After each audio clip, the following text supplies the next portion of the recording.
What's going on, football fans? It's me, J.R. Clark, back again with another Pound for Pound ATL Live. Joined as always by my co-host Jonathan Holder. Jonathan, what's up, brother? Man, it is almost Friday. I cannot Yeah, it wait. is. Yeah, it is. Uh, what is that one like? I can't remember where it's from, but it's all that line of like, oh, we'll do it live. I can't Yeah. remember where that's from, but that's what we've decided to do today. We were going to record this and then, potentially put it out on Friday, but we decided let's try something a little different and let's bring y'all in on it and see how y'all think, how y'all feel, and see if y'all enjoy the process. So this is a pop up live stream, I guess you could say. Yep. Uh, We surprised you. Surprise. Surprise! Um, but anywho, we will. What we're going to do tonight, as the title it talks about, is we're going to take a look at uh, how OC Zac Robinson may start to put this offense together. And so, without much further ado, before we get into that, let's just get into this.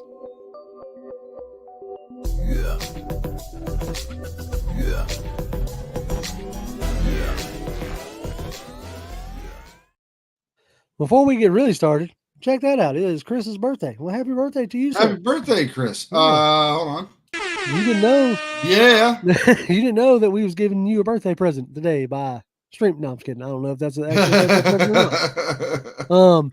And then Crimson Zat says, "Did y'all see Jamal Anderson wants to help design the new uniform next year?" Yeah, like he got everybody up in an uproar Yeah, he did. about the Thought uniforms. We like thought we was everybody getting thought. something soon. Yeah, the way he his initial tweet about that was like just eyes. I think it was, Yep, and I was like, yep. did you see something that Exactly. we're going to be seeing soon? What's Right. going on here? What's And he's up like, no, no, there? no, no, no. Didn't mean to Didn't mean get to get away from everybody on the ours. tizzy. I'm like, come on, dog. You can't be doing stuff like that. Uh, so anyway, what we're talking about today and what we're going to spend a little bit of time on is the what this offense may look like under Zac Robinson, and with the cast of characters that we have, how he could go about using them. There's something that we touched on Tuesday when we were talking about the Rams and Sean McVay. It was early on when he first got there. He had designs and ideas of using a lot of 11 and 13 personnel, but really he quickly realized he didn't have the people to run that. So he started running a lot of 11, but he was actually doing 12 and 13 personnel stuff out of 11 personnel formation. All Yeah. right. So for those who don't know, obviously most of y'all do, but I feel bad if somebody was like, "What in God's name is he talking about?"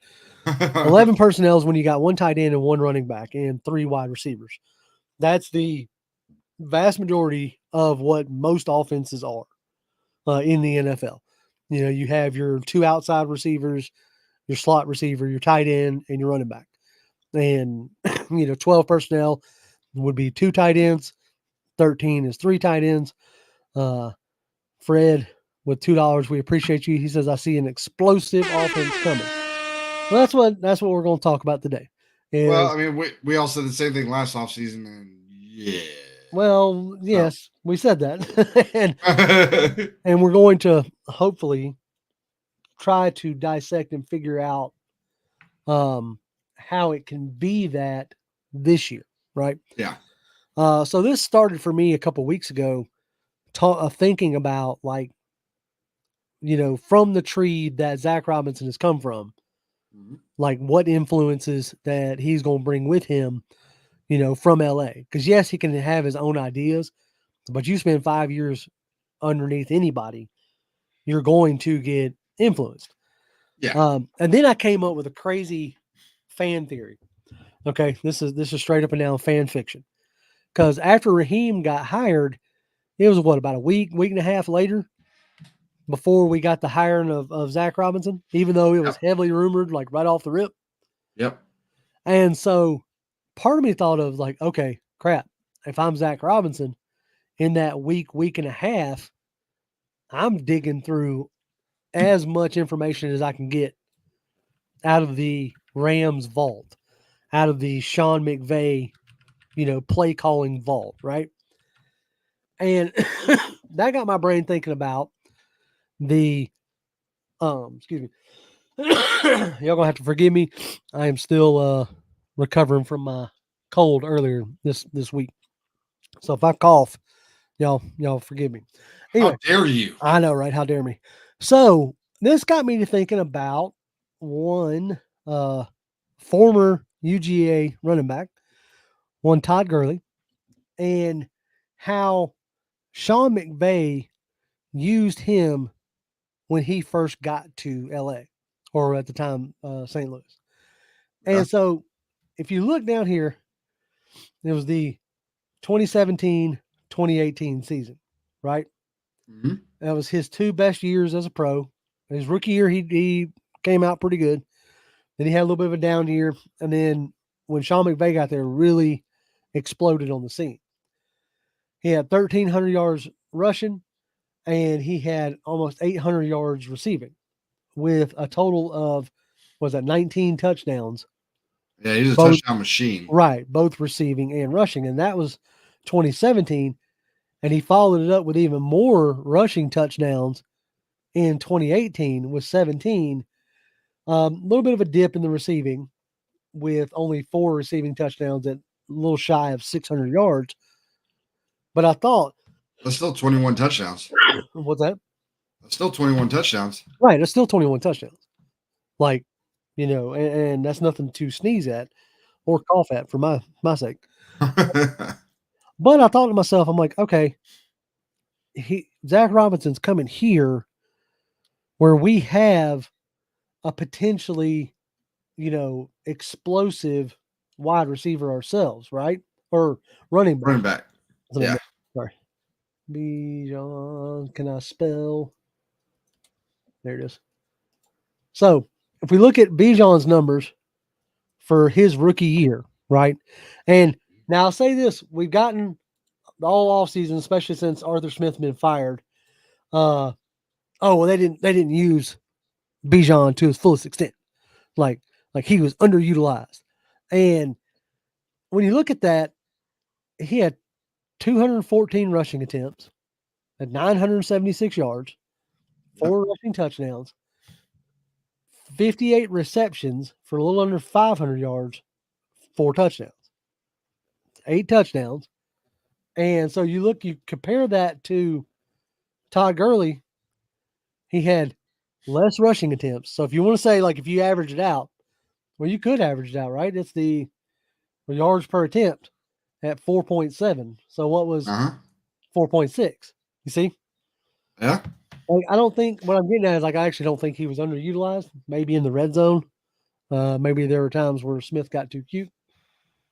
But I truly think that Zac Robinson, like, looked at the roster and said, hey, we could duplicate some stuff here, with what they had. So what like when I first came to you, what were your thoughts on that? I mean, like I didn't think about it until you brought it to my attention. But yeah, once you did, it makes all the sense in the world, right? It's when McVay gets to St. Louis, like they didn't have they had Todd Gurley, but I mean he hadn't really done like a lot. He wasn't the Todd Gurley that we came to know later, right? Because you're talking about, like, in his rookie year, 21 receptions for 200 yards and no catching. Like, he wasn't a 3-down back. Yeah. Yes, he had a little over 1,000 yards rushing, but he wasn't a 3-down back. Yeah. And so, but I'm just saying, like, he wasn't, and then he had the dip in the second year, and so the hope is that Bijan doesn't have that this year, right? But at the end of the day, looking at this, there's no reason why a guy like Bijan can't be the Todd Gurley type of guy, right? Gets a bunch of yards on the ground, bunch of yards through the air, a bunch of touchdowns on both sides. There's nothing that says he can't do it. And we have an offense that we can look at and say, like, they already did that. Mm-hmm. And so like And, it just makes a lot of sense. You know, when you're confronted with it, you're like, and when the like it first started hitting me, I was like, okay, let me take like I wanted to dig into it some in my free time before I like brought the idea to you before I decided to go ham with it, go forward with it. And one of the things I wanted to look at was like, okay, how did Gurley get these yards? Like, especially in the receiving end of it. Now, the rushing end, obviously, we know how he did that, right? He's a running back, right? So what I was really interested in was the receiving end of it. Like, did they do a lot of exotic things with him, like line him up outside, like put him in the slot? Were yep, they asking him to, do the kind of things that Arthur was asking Bijan to do last year at times? And the answer was no. And I thought in that aspect, like I know it's going to sound so stupid, but like the simplicity of what they were asking him to do was brilliant to me. mm-hmm. And I think if there's one thing that, Robinson will carry over is that type of play calling. It was a lot of it was chips and late releases. Yep. If there's nobody to chip, go out into the, flats. Or I spent way too much time trying to find a particular terminology, and I never could find it. But the particular terminology of and it was plays I showed you where they lined where they lined the running back up in front of the quarterback. Yeah, he's like maybe a yard and a half or so behind the offensive line. Right, behind the line of scrimmage, and you're lining them up in the A or in the B gap, right? Yep, yep. And I the only think thing, the term we saw was sniffer. yeah, I was about to say the only thing I could find officially was sniffer, and that was that's not the term McVay used for it. And I almost felt like McVay called it like an Ali position, or so, I don't know why that's sticking out of my head, but no, anyway, it doesn't matter. Yeah, But 3 or 4 times a game, 5 or 6 times a game, they line Todd Gurley up right there. And if nobody come blitzing through that gap, he's out it for a dump off over the middle. And which I thought was absolutely brilliant because it gets him out into the the middle of the field much easier, especially when you're playing against like cover 2 type situations. yeah, To where or like especially like a Tampa 2 team where that middle ends up being vacated by the middle linebacker. yeah. He's got to drop. You send a tight end at the seam. He's got to go follow him. Right, exactly. So, and then you replace that tight end with the running back coming through the middle. Yep. Now, Nick brings up a point. Says Bijan needs to learn to pass block. Well, let me put the deal like this: the games I watched, Todd Gurley wasn't doing a great job pass blocking either. So I don't know if that's 100% prerequisite as far as like. I think if that's why you brought in a guy like a Charlie Warner, right, to Yep. do the extra blocking from time to time. But the point I was kind of making earlier is where the Rams were set up to do more 11 personnel. I'd be interested to see if we end up using more 12 or 13 personnel just because of Kyle Pitts. Yeah. Like if you bring in Charlie Warner to be that more of that inline tight end, Mm-hmm. which is what his profile is, I don't think you're going to take Kyle Pitts off the field because you'll lose a dynamic receiver. So that part is what I was making the point I was making earlier. Yeah. All right. So now comes the time in the episode where we look at some plays to demonstrate some of the things that we were talking about. So let me get this lined up real quick. All right. Make sure it's muted so hopefully we don't get dinged for this crap. Like I feel like every time I try to show We did it. We did it. Well, we did it on a recorded video one time, and unless you maybe we got dinged and I just didn't notice it, but I didn't. No, the last time we got dinged was we were doing a live stream, and it was actually kind of funny. It was the show that wasn't the draft show. Maybe it was a draft show, or it was the week before the draft, where we were showing Penix throwing in the hotel. Oh, really? Yeah. It was the combine, is what it was. Oh, that's Show and I showed that clip of him throwing in that hotel, and that was enough to get us. But that's college, and catapults is crazy. Anyway, so let's get to the tape. Now this one, hold on. First of all, Bobby Blassingame says, "Sorry, what's up, Jr? What's up, Jonathan? What's going on, get man? These likes up. Oh man, we appreciate it." He said before that was he said Bijan will do anything to help this team win. I also want him to be the greatest back of all time.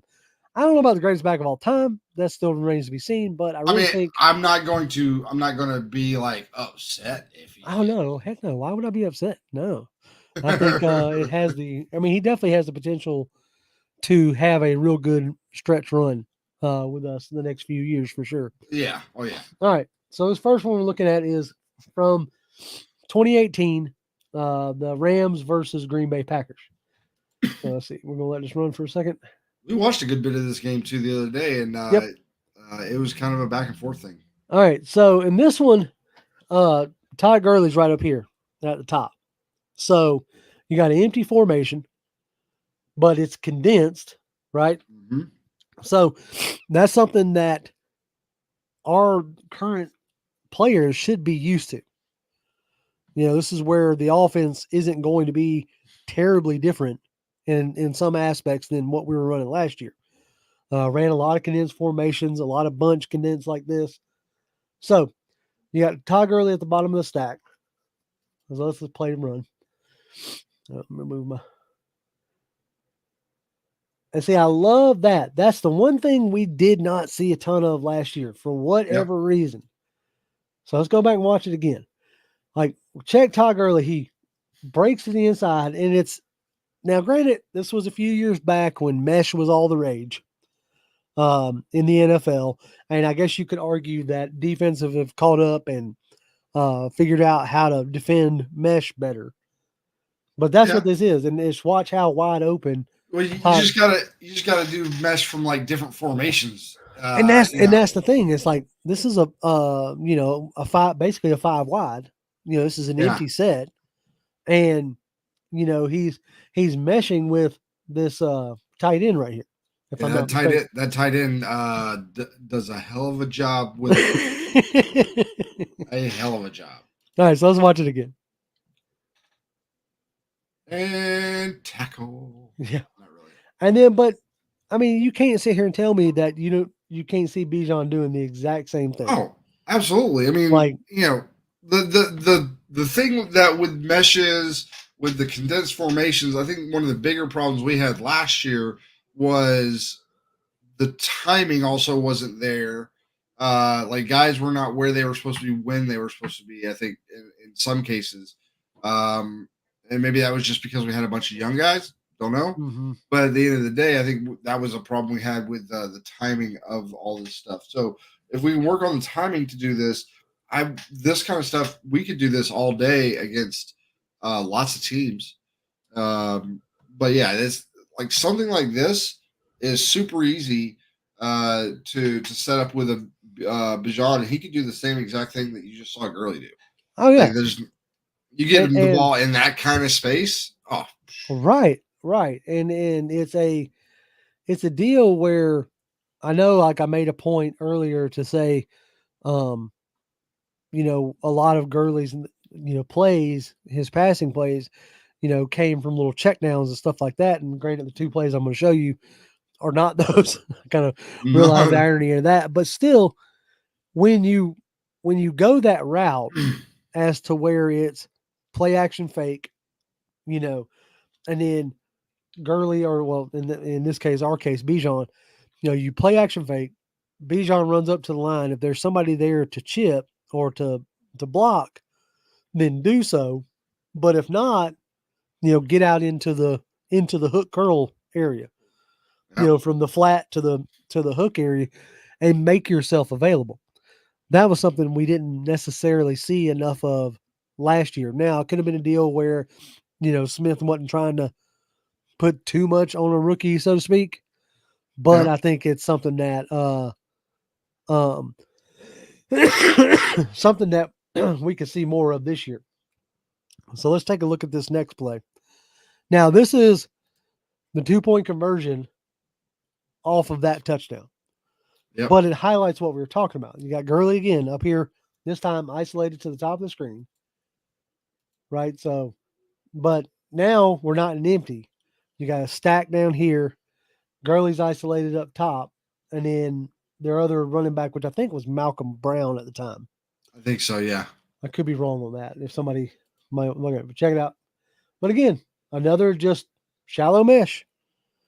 And he catches it, for like he gets the payoff for scoring the touchdown. So just They did a much right better up there. job. Yeah. Yeah. Super simple, super easy. We ran too many like stupid, overcomplicated things last year, and it didn't need to be that. Like we That could have was done this stuff like this super easily. that was my biggest complaint last year, with the way Bijan was deployed. It was too much made out of, oh, he's going to be a weapon. And, as much as the thought intrigues me of the positionless football, and it still does, I just don't think the players are necessarily there yet. And without the defined roles, I think that was something that may have actually like messed the players themselves up. Absolutely. Especially when you're not necessarily used to doing it. Now, when I one of, even though this game was horrible, we got blown out. But one of Bijan's best performances in the pass game, and I know I'm focusing a lot on the pass because I do believe the run game, with the background of Sean McVay's outside zone that has now morphed into duos and gaps, I think a run game will be fine. I think it'll Yeah. be very similar to what we had done last year. But towards the end of the season, I think they finally figured out that, hey, let's let Bijan actually be like a running back. Mm-hmm. Because the last few games, that's where his production was from that traditional running back position, right? Nothing crazy, nothing fancy, so to speak, or exotic, I guess you could say. Yeah. So, Well, and again, I said it. I think I've said it before on the show. Like you leave him in the backfield. And you get enough weapons out on the edges, then there's a good chance that the person that and maybe you have to do some motions to like get to the kind of matchup you want, but you put Bijan on just about any linebacker in the NFL, and it's going to be a real tough day for that linebacker to consistently cover Bijan. It's just going to be hard, and that's going to be something that's going to be open for you the majority of the day. and I think that's where I think Arthur like lost the plot, so to speak, Mm-hmm. is everybody fell in love with the idea that, oh, if he specifically focused on being a slot receiver, he could probably be the best slot receiver in the draft. Okay, yeah, but that's not what he did though. Yeah. Like, I know that he, has the skill set, the hands.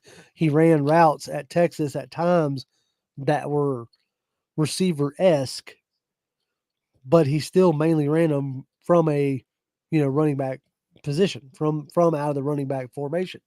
Yeah. So this is against New Orleans. This is the like again. Well, this is absolutely gorgeous play too. Like Oh we were yeah, watching it just before the show, and I was like, oh, I yeah, remember. but this I remember when this happened. but this play gives you a glimpse of what he can be, going forward if used the right way, so to speak. Yep. And so we start up again. Got a bunch right here. So Now you got motion, which is fine. You're changing the passing strength.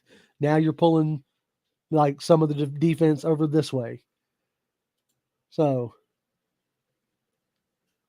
short shift and bam. Like Tyron couldn't get there. And this shows you, I know I heard some people thought like, oh, well, he doesn't have the breakaway speed or whatever. That was a 74-yard housing of the ball. So I think he doesn't have breakaway speed. He ran like 4.4, didn't he? something of that nature. Ma- He ran quick. So, yeah. but this is the kind of thing coming out of the backfield is, I think, where he will shine. And I think like now this went for a 74, 75-yard touchdown. It's a gorgeous play. I love it. But even that is like, in my mind, is not the most surefire. Like, you're almost guaranteed to have him be open. Well, I think the most surefire, open situation is you have him leak through the middle, because now you're basically running him at a linebacker, and now you have to, and especially in the middle of the field, with his kind of moves, getting like a little twitch outside, and then one way and then go the other way, and asking the linebacker, most inside linebackers, to cover a guy like that in out is asking a lot. And I think there's just going to be times where you're not going to be able to cover him in that specific scenario. And you get to that by keeping him in the backfield. You don't motion him out to a slot or anything like that. Now, I'm not saying you can't do that and have success doing that. You're going to do it. You're going to have some success. You're going to have some not successes. But at the end of the day, I think the most surefire way of, like, let him be a running back. Let's let him become a good running back in the NFL. Right. That's kind of, and so I wanted to pick just another random play. But again, this is a successful 5-6 yards that keeps the chains moving, right? Mm-hmm. This is from the same game. Lines up in the backfield. Now we're I formation, fake toss, nothing there, dump out, let him go, make somebody miss. Like that's how you get him involved in the passing game, in my opinion. If you don't, so you get him involved in the passing game. That's how you, you start. If you start doing that enough times, they're going to start dedicating somebody to keeping an eye on him, which opens up other things. It's just, but that's, you can say the same thing about anybody else in that offense, but specifically because, I mean, you look at that pass. That's one of the easiest passes you could possibly have, because the guy's wide open. You just lay it out there for him, and then you get 5-6 yards out of it. But again, kind of what we talked about before, in doing this research, noticed how many times it was punt, interception, punt, turnover on downs. It's just that's like why we could never get anything like going, and that's what I'm hoping for this upcoming season is with more stable QB play, being able to utilize the weapons on the outside, Drake, Kyle, Darnell Mooney, Rondell Moore, those guys, being able to utilize those at a more consistent pace should do nothing but help Bijan. Because a lot of the times, right, like, because for a lot of the times, when you're going back and watching those Rams games, they had Robert Woods, they had a young Cooper Kupp, and they were able to be consistent enough on the outside that when Todd did leak out, he wasn't being like focused on. Yep. So what's going on, Mac? Appreciate you dropping by. And Nick, you're 100% correct. Offense affects defense. This one of the reasons why I love football so much is it's the ultimate team game. Yep. If if your offense can sustained drives, Yeah, you good don't even have things to. will happen. You don't even have to score every single drive. But if you can play, if you can run 7, 8, 9 plays almost every single drive, you give your defense a chance to get over on the sideline, look at some film, figure out what's going on, what adjustments to make, and all this other stuff. You allow and just allow them to catch their breath so they're not worn out halfway through the fourth quarter. Yeah. If you can do that, then yeah, you're going to be more, successful more times than not.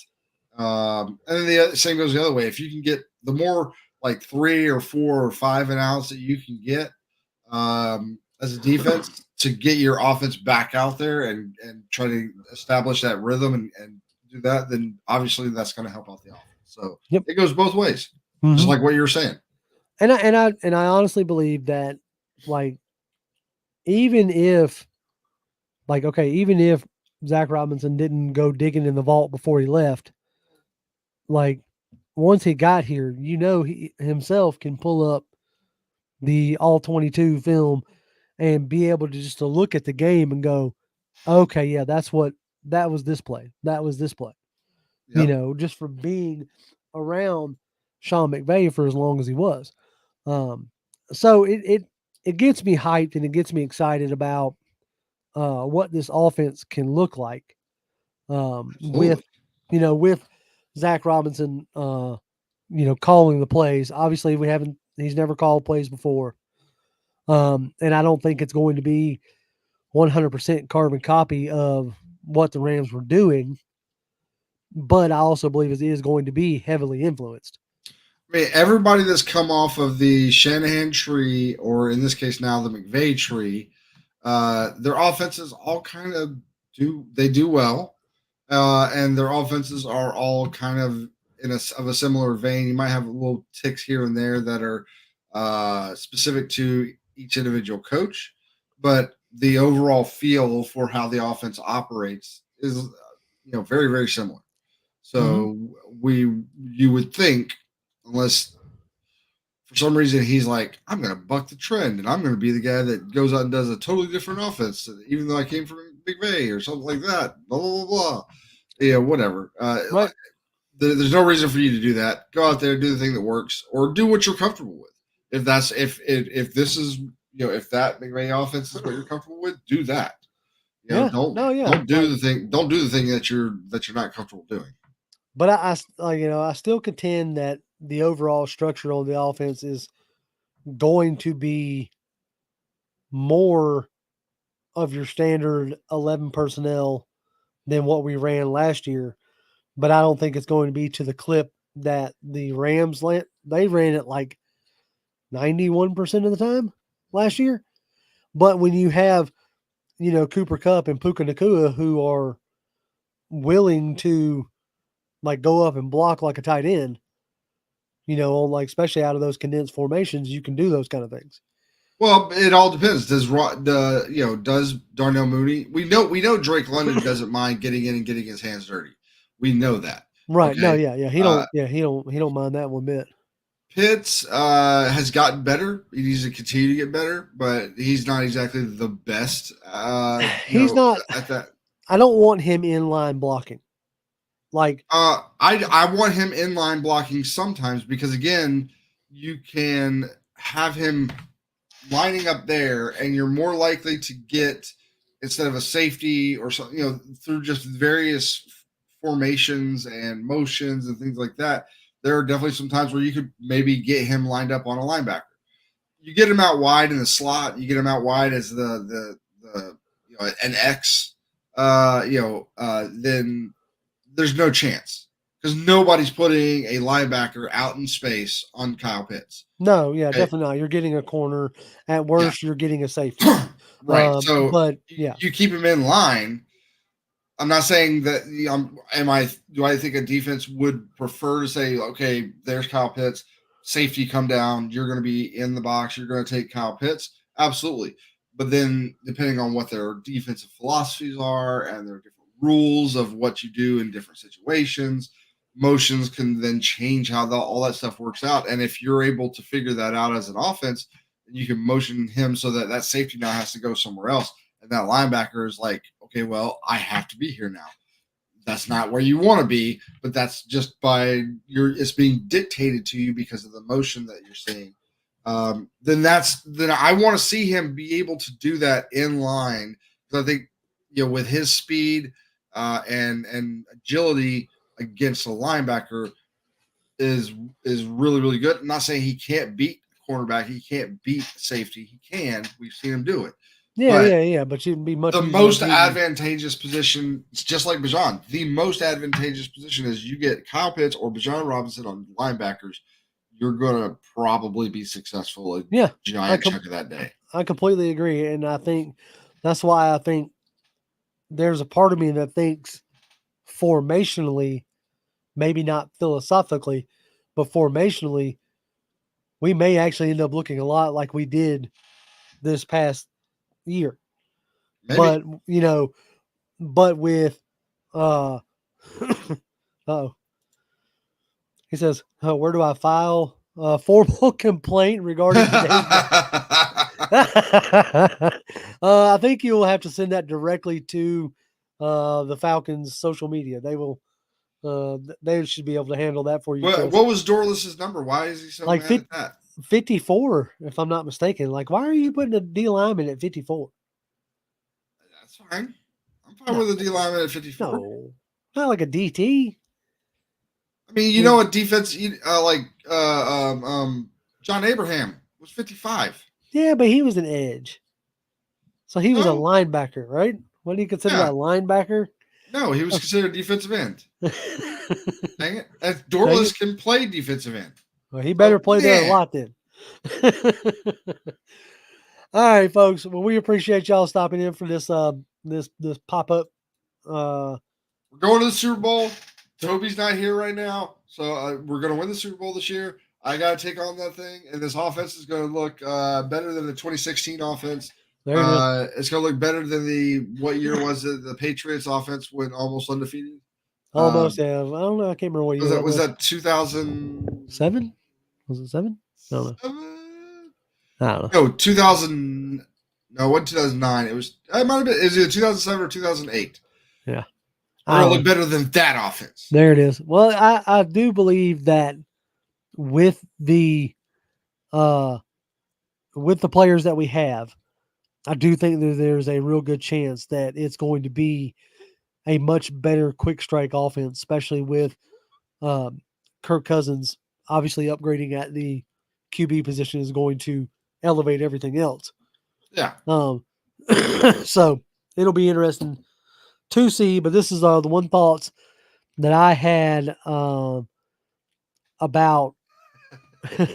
how Bijan Robinson can be used in a way that had Todd Gurley like offensive player of the year. Yeah. And I think that there's that same ability, that same chance, that same formula that can be applied to our team. So yeah, absolutely. Like, he's got all the talent in the world. You need to put him in the best positions possible to succeed, and if you do that, you're going to reap the benefits of that. You try to get him on linebackers as much as possible. You try to get him in space as much as really. At the end of the day, the thing you want to try to do if we're talking about the passing game with Bijan Robinson, get him into space. You get him into space, give him a chance to kind of see what's going on and do his thing. You're going to be successful a lot more often than we were last year. Yep. All right, folks. As always, y'all can follow me on Twitter. I'm at Grimm1128. It's GRIMM1128. Jonathan.